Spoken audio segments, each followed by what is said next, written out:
বলিউডে বিবাহ বিচ্ছেদের গুঞ্জনের শেষ নেই। নবীন থেকে প্রবীণ, বলিউডে বিভিন্ন নায়করা কখনো না কখনো জড়িয়েছেন বিয়ের বিতর্কে।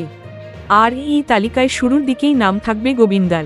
অভিনয় জীবনে একাধিকবার বিতর্কে জড়িয়েছেন তিনি। উপরন্তু বেশ কিছুদিন ধরেই শোনা যাচ্ছে স্ত্রী সুনিতা আহুজার সঙ্গে বিবাহ বিচ্ছেদের পথে এগোচ্ছেন তিনি।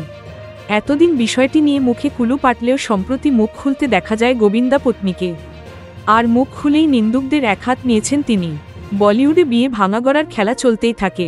তাই কিছুদিন আগে যখন গোবিন্দা এবং সুনিতার বিচ্ছেদের গুঞ্জন ছড়ায় তখন মুষড়ে পড়েছিলেন অনেকেই।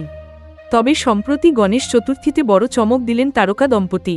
জুটিতে গণপতি পুজোয় হাজির হয়ে নিন্দুকদের সপাটে জবাব দিলেন সুনিতা। সমস্ত জল্পনার অবসান ঘটিয়ে কার্যত হুঙ্কারের সুরে গোবিন্দা পত্নী বলেন, আজ সবার গালে থাপ্পড় পড়েছে আমাদের একসঙ্গে দেখে। আমরা তো কত ঘনিষ্ঠভাবেই এলাম ক্যামেরার সামনে। আমাদের মধ্যে কিছু হয়ে থাকলে কি এইভাবে আসতে পারতাম? এখানেই না থেমে সুনিতা আরও বলেন, কেউ তাদের আলাদা করতে পারবে না। ভগবান এলেও পারবেন না, শয়তান এলেও না। গোবিন্দা শুধুই তাঁর। সেই সঙ্গে তিনি স্পষ্ট করে দেন, যতক্ষণ না তিনি নিজে মুখ খুলছেন কেউ যেন কিছু বিশ্বাস না করে। উল্লেখ্য, দীর্ঘ ৩৮ বছরের বৈবাহিক জীবন গোবিন্দা সুনিতার। শোনা যায় ২০২৪-এর ডিসেম্বরে নাকি বিবাহ বিচ্ছেদের আবেদন করেছিলেন সুনিতা।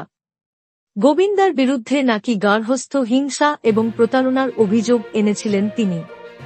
তবে এসবই গুজব বলে উড়িয়ে দিয়েছেন গোবিন্দা পত্নী। যদিও বিয়ের পরেও বিতর্কে জড়িয়েছেন Govinda.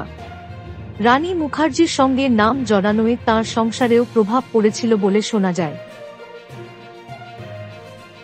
Thank you so much for watching our videos. Please do like, share, and subscribe our channel.